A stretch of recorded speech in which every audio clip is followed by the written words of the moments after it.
दूसरे चरण का प्रचार थम गया है आज से। वहीं अब तीसरे चरण को लेकर सरगर्मियां तेज हुई हैं।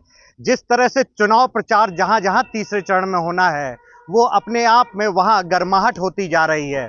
और गर्माहट इनमें जो तीसरे चरण में होगी, उसमें सबसे इंपॉर्टेंट सीट है मैनपुरी।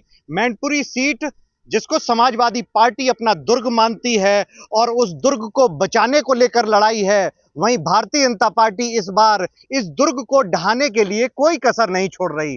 भारतीय जनता पार्टी ने यहां मैनपुरी से जो कैबिनेट मंत्री हैं उत्तर प्रदेश सरकार के, जयवीर सिंह, वो चुनाव लड़ रहे हैं। वहीं डिंपल यादव फिर से मैनपुरी लोकसभा से समाजवादी पार्टी की प्रत्याशी हैं। हम ये ताका क्षेत्र में पहुंचे हैं। ये चौपला गांव है, पीछे आप देख सकते हैं। ये इस क्षेत्र के बसरेहर ब्लॉक का ये जो चौपला क्षेत्र है, यहाँ पर बहुत सारे लोग आप देख सकते हैं। ये गांव के लोग हैं, जनता जनार्दन है। क्योंकि सर्वोपरि आखिर होती तो है तो जनता ही होती है, क्योंकि वोट वो डालेगी। राजनीतिक दलों को तो सिर्फ अपनी बात जनता तक पहुंचानी होती है और जनता जनार्दन उनको कहां तक पहुंचाना है वो जनता तय करती है। तो जनता से हम जनता के बीच में एबीपी न्यूज़ सीधे सबसे पहले जनता से जानने पहुंचा है कि जो आज जो चुनावी जिस तरह से सियासत विरासत का जो खेल है, वो सैफई क्षेत्र में, क्योंकि जसवंत नगर विधानसभा अपने आप में मजबूत मानी गई है। शिवपाल यादव इसको विधानसभा में आप कहते हैं कि मेरा दुर्ग मजबूत रहेगा। उधर योगी आदित्यनाथ भी कल यहाँ जनसभा करने जा रहे हैं। तो कितना प्रभाव पड़ेगा हम यहाँ के लोगों से जानते हैं। क्या नाम है भैया आपका? बॉबी यादव। बॉबी जी, आज इतनी सारी भीड़ इकट्ठी हुई है, आप लोग एक चौपाल में यहाँ पर हैं, किस तरह से देखते हैं? जिस तरह से लगातार आज अखिलेश यादव भी लगातार कार्यक्रम करते चले गए, कई सारे उन्होंने जनसभाएं की, किस तरह से देख रहे हैं? शिवपाल यादव भी साथ में थे। देखिए, ये बसरेहर क्षेत्र जो है वो माननीय नेताजी जब तक रहे यहाँ पे और उन्होंने चुनाव लड़ा, तो हम लोगों ने उनका सपोर्ट किया। और सपोर्ट इस तरीके से नहीं कि चूंकि आज जो पहचान है हम लोगों की वो नेताजी की वजह से है जी। नेताजी ने हम लोगों को सम्मान दिया, नाम दिया, व्यवस्थाएं हमारी जुटाई, जो आवश्यकताएं थी समाज की उनको पूरा किया।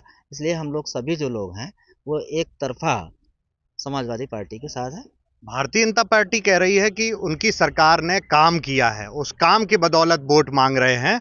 और जिस तरह से जसवंत नगर क्षेत्र है, ये यहाँ की जनता काम को, किस काम को देख रही है? अखिलेश यादव के काम को, या ये बीजेपी जिस तरह के दावे कर रही है? बीजेपी ने किया क्या है? बीजेपी का कोई काम दिखाई नहीं दे रहा है। बीजेपी का काम दिख रहा है कि जो यहाँ पे लूट खसोट चल रही है, किसान परेशान है, खाद नहीं मिल रही है उसे, बिजली समय से नहीं मिल रही है, पानी की समस्या है। क्या किया है? वो जो किया है वो नेताजी की सरकार में हुआ, अखिलेश जी की सरकार में हुआ, और कोई यहाँ पे विकास का कार्य नहीं हुआ है। सीधे सीधे एक सवाल ये भी उठता है, लगातार बीजेपी कहती है कि पिछली बार जिस तरह से डिंपल यादव जीती, वो एक तरह से विरासत के रूप में, उस श्रद्धांजलि के रूप में सीट दी गई थी। इस बार लोगों का क्या मनो, किस तरह के मिजाज है? देखिए, नेताजी नहीं है हम लोगों के बीच में। अब हमारे बीच में चूंकि नेताजी के न होने पर वो सिंपैथी बात कही जाती थी, लेकिन हारे कब हैं? अगर हम सिंपैथी की बात करें तो नेताजी का तो आशीर्वाद हम लोगों के पास साथ है ही, लेकिन जसवंत नगर में कब हारे? अच्छा, जसवंत नगर, यही तो मैं पूछ रहा हूँ कि जसवंत नगर का किला जिस तरह से भाजपा दावे कर रही है कि किला इस बार ढहा देंगे। केवल बातें हैं, सिर्फ बातें हैं। सिर्फ बातें हैं। मैं और लोगों से भी जानता हूँ। क्या नाम है आपका? सुरजेश यादव और कल्लू भैया। कल्लू भाई, क्या माहौल है जिस तरह से बीजेपी पूरी दाव कह रही है कि इस बार हम लोगों की लहर है?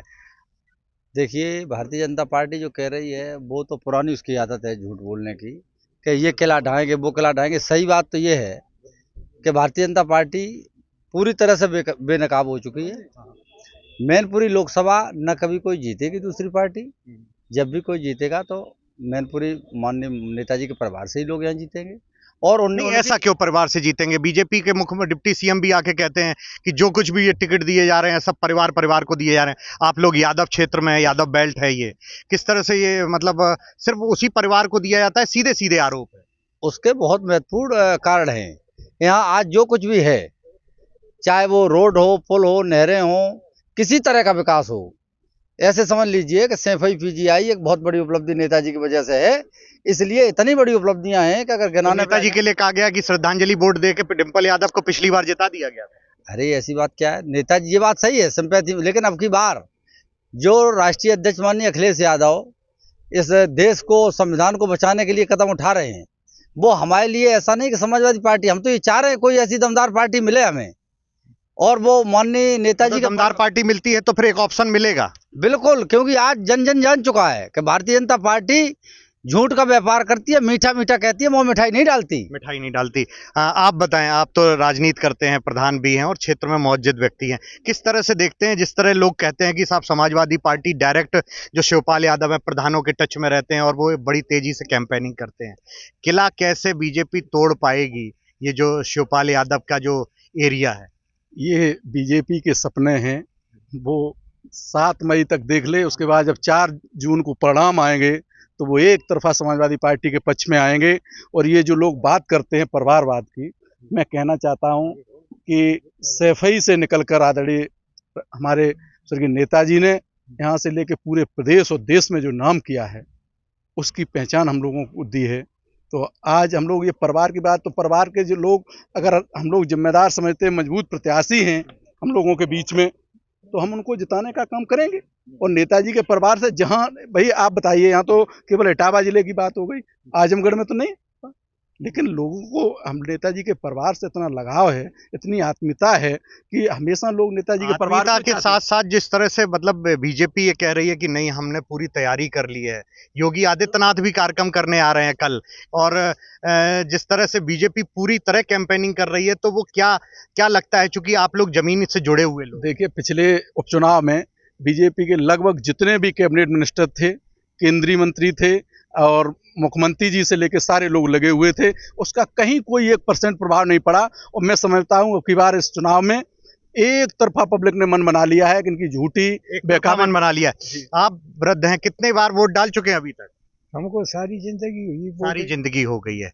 क्या देख रहे हैं, जैसे आपने मुलायम सिंह यादव के समय में भी देखा होगा, वो राजनीति करते थे, अखिलेश यादव का भी, ये जो क्षेत्र है ये मैनपुरी लोकसभा में लगता है, क्या इस बार क्या आप लोगों का मिजाज है, क्या बेसिक समस्याएं हैं? हियन चाहे ईश्वर आ जाए तो नहीं जीते। कौन नहीं जीते? हियन से ईश्वर आ जाए, बेव नहीं जीते, सिर्फ शिवपाल सिंह के परिवार के अलावा कोई नहीं जीते। ऐसा जादू क्या रहता है शिवपाल यादव का?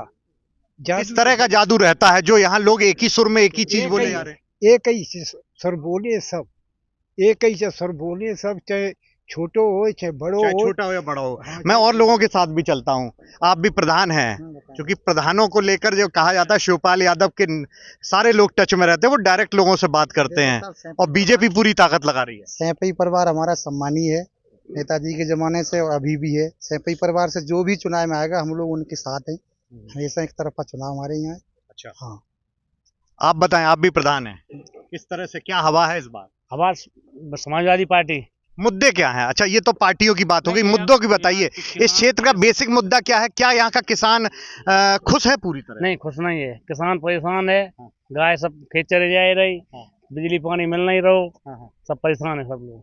अच्छा, लोग परेशान है, तो परेशान तो भाजपा सरकार कह रही है किसानों के लिए काम किया है, महिलाओं के लिए काम किया है। झूठी हवाबाजी सब झूठी बोलते हैं, कुछ नहीं।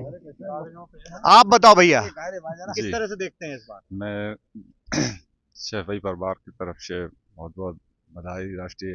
नहीं, बधाई, मैं ये पूछ रहा हूँ बेसिक समस्याएं क्या है इस क्षेत्र की, और इस बार माहौल क्या है? इस बार माहौल समाजवादी पार्टी में समाजवादी पहले भी था, मतलब इस बार क्या चेंज है? इस बार पहले से कई गुना और ज्यादा जीत के आएंगी। बीजेपी कह रही है कि इस बार तो जसवंत नगर से बीजेपी जीत रही है। नहीं, वो तो ऐसे ही ख्यालों में रहती है, और अब की बार जो उन्होंने प्रत्याशी उतारा है उसकी जमानत जब्त हो जाएगी। आप समाजवादी पार्टी के कार्यकर्ता हैं? जी जी। अच्छा, कार्यकर्ता हैं इसलिए बोल रहे होंगे, मैं और लोगों से भी जानता हूँ। क्या नाम है बेटा, तुम तो युवा हो? भूपेंद्र कुमार। सबसे बड़ी बात यहाँ है कि ये शिक्षा को खत्म करने का काम कर रहे हैं। शिक्षा, जब शिक्षित नहीं होंगे। किस क्लास में हैं आप? मैं बीएससी फाइनल ईयर में। बीएससी कर रहे हैं, युवा हैं। युवा किस तरह से देख रहा है इस क्षेत्र का? युवा बेरोजगारी, महंगाई से परेशान है, फार्म भरता है लेकिन परीक्षाएं नहीं होती हैं। ये सरकार लूट रही है युवाओं को, परीक्षा के मामले में पेपर लीक हो रहे हैं। लूट रही है। आप बताओ, क्या नाम है आपका? मेरा नाम कपिल यादव है। कपिल जी, क्या क्या माहौल है इस बार? इस बार तो सपा में ही माहौल है। पूरे प्रदेश में, यहाँ ही नहीं, पहला चरण आप देख बीजेपी कह रही लीजिए। मैं इस बार मैनपुरी में सुपड़ा साफ हो जाएगा, अरे इस बार भाजपा अपना झंडा फहरा देगी। नहीं नहीं, कितने भी आंकड़े लगा ले, कुछ भी कर ले बीजेपी, कितनी भी ताकत लगा ले, लेकिन मैनपुरी में कुछ भी नहीं कर सकती, कुछ नहीं कर सकती। कुछ नहीं कर तो ये देखा आपने, ये जनता जनार्दन है, हर कोई अपने अपने सवाल जवाब लेकर एक साथ है। और चूंकि मैनपुरी लोकसभा चुनाव दुनिया की नजर में है, अब देखना ये होगा कि 4 तारीख को जो परिणाम आएंगे वो क्या होंगे।